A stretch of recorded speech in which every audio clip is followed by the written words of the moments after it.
palubog na mga Duterte, mga kampon niya o mga Duterte. Wala na naman talaga. Paubos na din ho, mga bossing. Kaya eto, biruin mo, meron ng ganyan, di ba? Merong sinasabi, may mga Marines. O eto, sabi ni Mike Defensor, may mga dagdag pa daw hong mga Marines, mga kababayan. Eto, tapos, siguro, dahil nga humihina itong 18 Marites, mga kababayan, mayroon na naman daw po na pagkarami-rami, mga bossing, na mga AFP, PNP, Coast Guard, no? Na sumusuporta doon sa 18 Marites. Paano kasi, mga boss?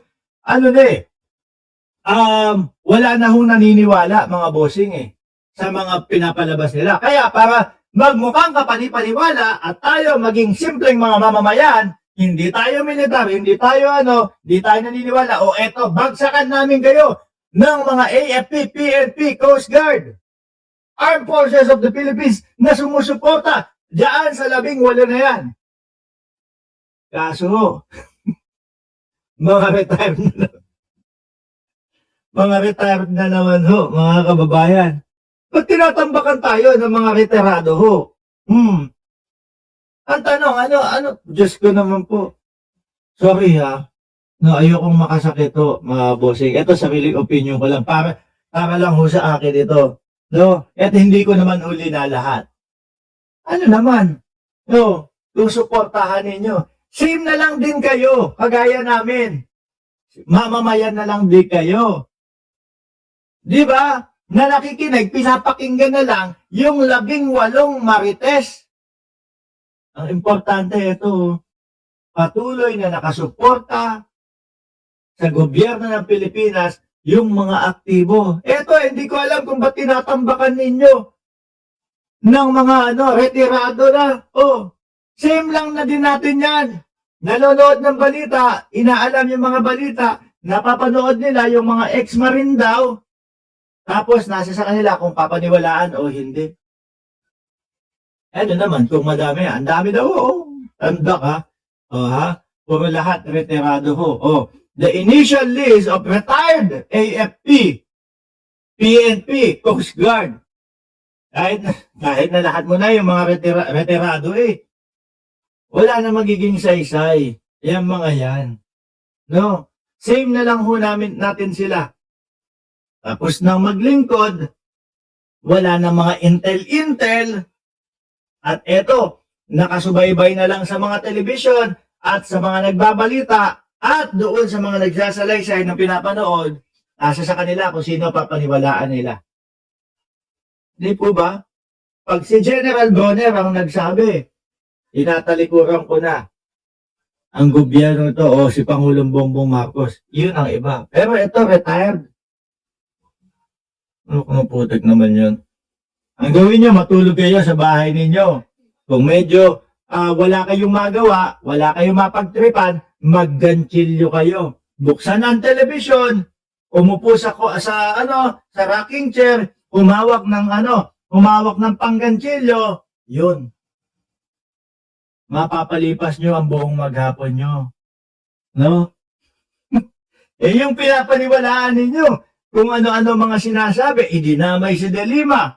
Nakakarating daw ang mga maleta kay De Lima. Nagtanong ang mamamayang Pilipino, bakit si De Lima? Hindi naman nakaupo, o wala naman kapangyarihan, o wala naman sa gobyerno si De Lima. No? Mga panahong iyon, na-oversight lang daw ni attorney. Narinig, nakasama doon sa mga briefing ng ICC, kaya isinama niya na daw.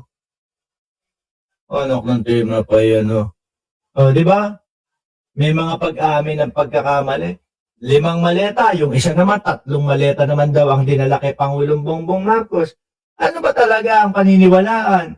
Diyan pa lang Sa mga yan pa lang Yung isa tinatanong, nag-deliver daw kayo doon sa ganito. Hawak yung mic, siguro nakalimutan yung script. Inabot kay Baligod. Ikaw na magsalita. Total naman, ikaw daw ang spokesperson Diba? Magganchilyo na lang kayo. Sabi ni Mami Star Talk, DDS Trolls, dumali na naman ang mga ungas. Correct. Wala naman ng mga ano yan. Wala naman ng mga itatype yan at pauulit-ulitin na ikukomento. Kundi ho yung mga kundi ho wala. Si Mark Ramos, bayaran. Si Mark Ramos, ganito. Si Mark Ramos, ganito. Buti, di na isama pati pangalan ni Attorney Idol Mark. Naku, baka mamaya, oy, Pokis, baka mamaya, yung iba dito, patay na. Tapos, sinama yun na naman. Naku, baka isa-isahin ito ng mga Armed Forces of the Philippines, mapahiya na naman ako. Kayo, si ganito, patay na. Si ganito, patay na. O, paano kung yan, susuporta doon sa 18 Marines? Kasi ang dalihong mga mauto. Di ba? Uto-uto kayong mga veterado kayo, nagpapagamit kayo. Ayoko na lang mag-isip ng ganito, pero baka, maaari, posible. Baka kailangan ng konting ganon. Kaya, sulat ka pangalan mo dito, ha? Etneb to, etneb. Ano lang to, example lang kumbaga, gusto lang natin na magkaroon ng konting example para maipaintindi natin. Baka kailangan ng ganito. Tapos merong napangakuan. Baka lang, hindi ako sigurado may pangakong pera. Etneb to, etneb. Sa sulat lang pangalan mo. Sige, sali na lang ako dyan. Usama mo na yung kaibigan mo. Sino yung kaibigan mo? Wala, patay na yun Pero retire. Sige, sama mo na dyan. Baka mga ganyan yan, mga sir. Mapapahiya na naman ho kayo. Tigilan nyo na yan. Tigilan nyo na yan dahil walang naniniwala sa inyo. Walang naniniwala sa inyo na para sa mamamayang Pilipino, yung mga pinaggagawa ninyo. So, ako, mga kababayan, isa po ako doon sa nagsusulong na matuloy yung impeachment ni Sara Duterte. Hindi ko po isinusulong yun kasi personal na may galit or whatever. Wala. Gusto kong matuloy yung impeachment ng Vice Presidente para marinig, malaman natin yung katotohanan kung saan ba napunta yung mga confidential funds, kung saan po ba yung katotohanan doon sa bribery na may naglalaman ng 25 hanggang 50 mil mga kababayan na pera na iniaabot doon sa mga nasa DepEd. Malaman lahat ng katotohanan kung bakit nasabi ni Vice Presidente. Malaman lahat ng katotohanan doon sa mga sinasabi ni Madriaga